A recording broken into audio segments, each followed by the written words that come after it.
moving on with our course. After we have successfully formulated some certain problems, there is now need to solve the problems. As we highlighted earlier on, a solution is an action sequence. So search algorithms work by considering various possible action sequences.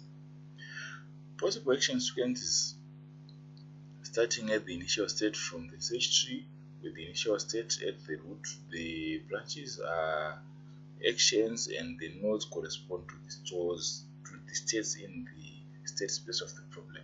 So this is what we discussed earlier on. It's just simply pointing to a way of representing a problem such that we can then employ our search algorithms to try to find a solution, which this is the design of it, but implementation will be guided by what we are discussing here. So search algorithms all share a basic structure, that is, they vary primarily according to how they choose which state to expand next, the so-called search strategy. So there will be different strategies depending on the type of data structure in use. Also, normally we have the data structures which we have to be familiar on here is the tree data structure and the graph data structure, right? So the tree data data structure, both they have nodes, but tree, there will be the root. Tree have got certain kind of properties and we've got large number of roots of tree. So but normally in a tree data structure, we don't have like looping. There's the possibility of looping is eliminated. That is ending up in a infinite loop circling one point, whereas that scenario is possible in the graph data structure. So the search algorithm slightly differ, that can be applied in the tree. For example, this is a simple informal description of the general tree search here, because we know that tree from the root, it goes straight to the to the leaf nodes, to the branches. So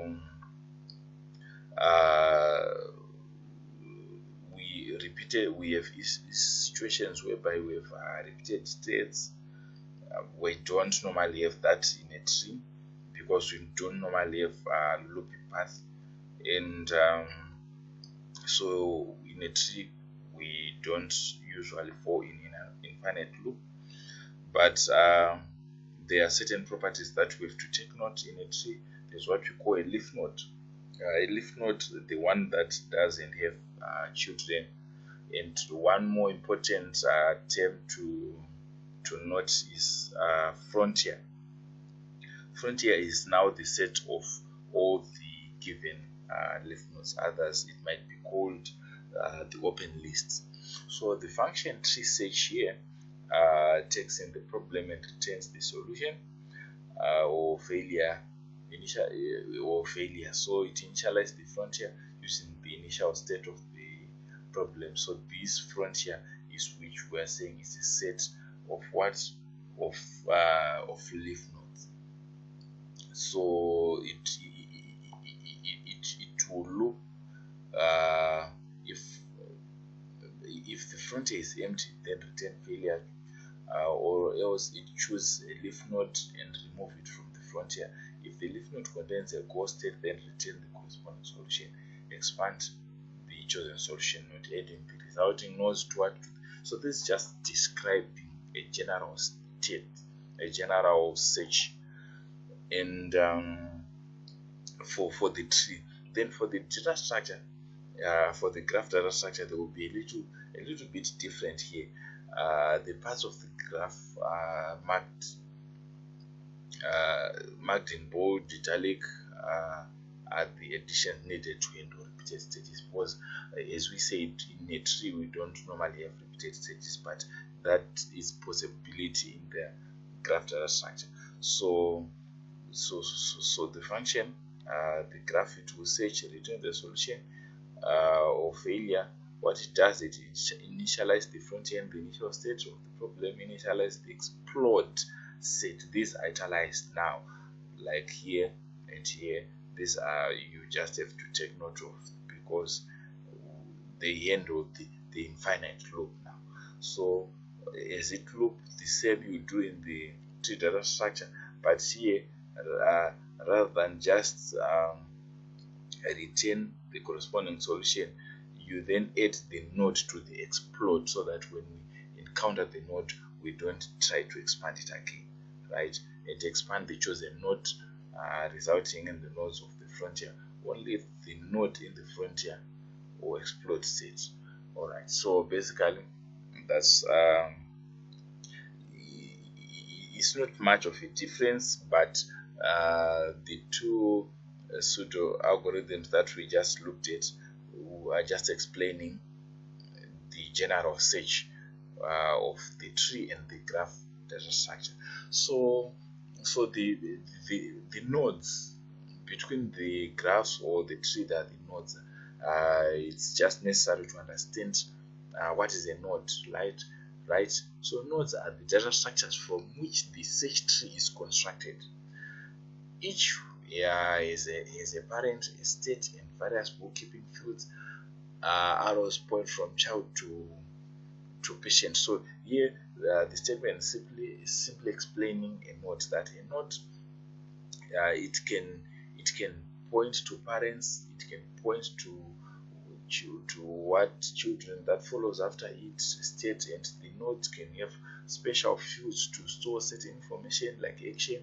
For example, in this situation, the action, let's say it's a vacuum pump, which we discussed. The action is to move, right? Within the node, the action that is to be taken, so all will be listed. It have got special fields to incorporate special information, like the path cost, for example, can be information associated with the with a node. So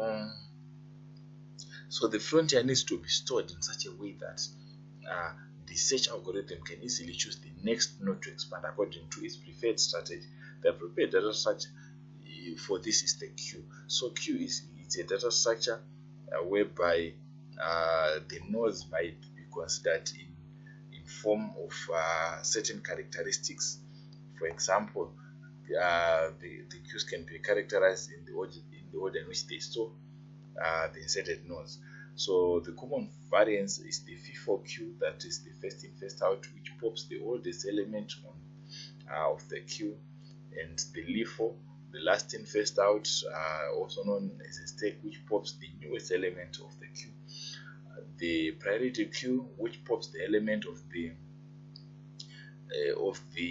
queue with the highest priority according to some ordering function. So we can categorize, we can give priority depending on the problem at hand. So having done that, we just turn a look into the uninformed strategies that can be performed on our tree data structures. For example, on those nodes, whichever way they are stored. So the breadth, we have got the breadth first search. This one is a simple strategy in which the root node is expanded first, then all successors of the root node are expanded next, then their successors, and so on.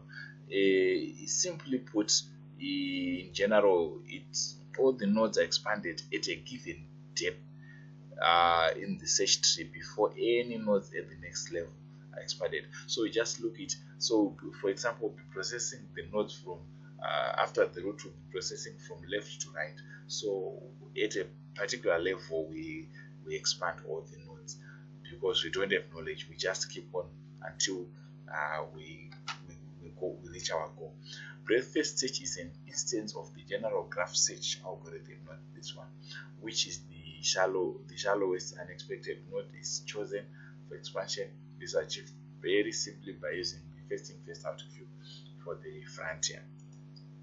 So another variant of the breadth first is instead of expanding the shallowest node, uniform cost search expands the node n in which the lowest path cost, or g of n, is done by storing the frontier as a priority queue ordered by what? By g. So we improve it. Now we just store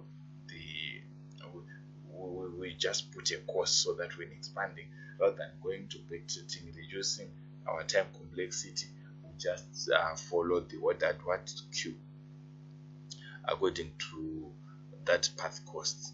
So another one form of an informed strategy that we can perform on a tree or on our nodes are the depth first search. This one always expands the deepest node in the current frontier of the search tree. The depth first search algorithm is an instance of the graph search algorithm, whereas the breadth first search uses the FIFO queue. The depth first search uses a LIFO queue, that is last in first out. A LIFO queue means that the most recently generated node is chosen for expansion. A variant of depth first search called backtracking search uses less memory. Backtracking now is like trying to improve the depth first, just as the goal one was trying to improve the depth first by adding some weights on the previous slide. But this one now, only one successor is generated at a time rather than all successors. Each partially expanded node remembers which successor to generate next. So these ones are our searching algorithms, and we keep on understanding more about the search. Next we look at informed search strategies. Thank you.